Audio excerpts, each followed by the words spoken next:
In this video, I'm going to show you how to change the oil in your 2019 Nissan Altima. This is very simple and something that you can do at home in your driveway with very few tools. So follow along in this tutorial to change your oil at home. Let's dive right in. The first thing you're going to want to do is pop the hood of your car and loosen the oil fill cap. And that will just allow the oil to drain a lot better when you remove the drain plug from under the car. So right now I'm just going to loosen that cap and then we'll lift up the car to drain the oil. First, you're going to need to take off your splash pan, which is the plastic pan that ultimately protects the bottom of your engine from the things on the road and different dust and dirt, sometimes rocks as well. So this pan is actually just held in by a couple clips. And so those clips will be along the front and along the rear. But this clip right here, you just kind of want to pop out the inner part here. And I just have like a little pry bar tool. And then it only comes down probably about a couple millimeters. And then from there, you want to grab the inner circle part and just pop it down like this. So when it goes back in, you'll put it in like this and then push the center part up. But to get it down, you want the center part down, then the outer part down as well, and it will come out like so. Once you have all 4, 5, 6, sometimes 7 of these clips, once you've removed those, you can access the oil drain plug and the oil filter. I forgot to mention that there will also be 2 10mm bolts on either side at the front. So just grab a 10mm ratchet and socket, and those should come right out.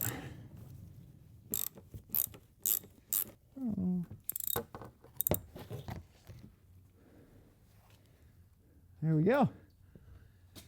Here helping us out today, we have a hardcore subscriber and the top commenter, my buddy Cooper. Jay, can you do a little swoosh right here with my info? Yeah. Frequent commenter. We gotta drain the oil now. How do you do that, Coop? I don't know. That's why we're making a video. The oil drain plug will be located right under where you remove that plastic cover. And the oil filter is actually right up here as well. So the drain plug right here will be a 14mm, and you can just use a wrench. Sometimes it's easier to double up the wrenches and use a second one for leverage as well. So you just want to crack that loose. The oil will not come out right away, but as you unthread it, you will see oil start to drip. So I have a handy little tool here that'll help me loosen the drain plug without getting any oil down my arm. You just want to drain that into some form of drain pan. You can really use any pan, but make sure that you dispose of the old oil properly. Most parts stores actually nowadays will take old oil and recycle it for you, so you can bring your old oil there. But yeah, make sure it's draining into a pan so you can catch all 5 quarts that the car takes. So while the oil is still draining out of the drain plug, the filter will be located right up here towards the front of the engine, and that just spins to the left to be removed. Remember that there is also oil in that, so as you loosen it, you don't want it to kind of just spill down your arm, and make sure that the pan is also under that when you loosen it. Now you should be able to loosen the oil filter with just your hand. There is enough room to reach your hand up there and just spin it to the left. However, you may need an oil wrench, and you can buy those. I'll link one down in the description. An oil filter wrench will essentially just give you better leverage on spinning loose the oil filter.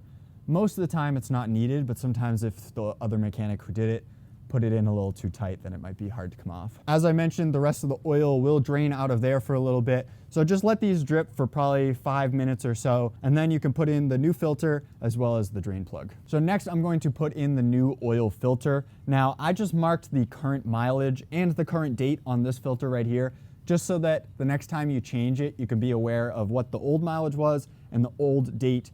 So some people go based off date, some people go based off mileage, but I like to mark the current date and current mileage on the actual filter.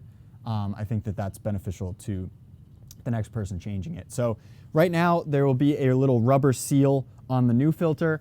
Make sure that the rubber seal came off with the old filter when you took that one out, which most of the time it does. And you actually want to lubricate this with some old oil. So I'm going to stick my finger right in here, just grab a little bit of old oil, and then just kind of brush it around the new rubber seal here.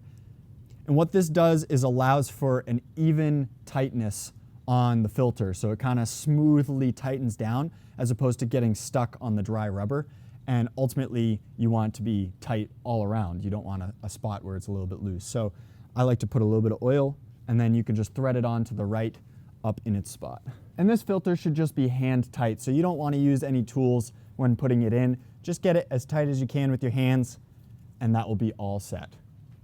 Lastly, don't forget to put in the oil drain plug, and once again, make sure that you tighten that. Just using one wrench is fine when tightening the drain plug. You don't want that to be super tight because you risk stripping out the oil drain pan, and that ultimately will lead to more problems. So after this is tightened and the oil filter is in hand tight, now it's time to just wipe up any oil that you might see remaining for dripping, and then you want to put back on that plastic shield that protected the bottom of the motor here.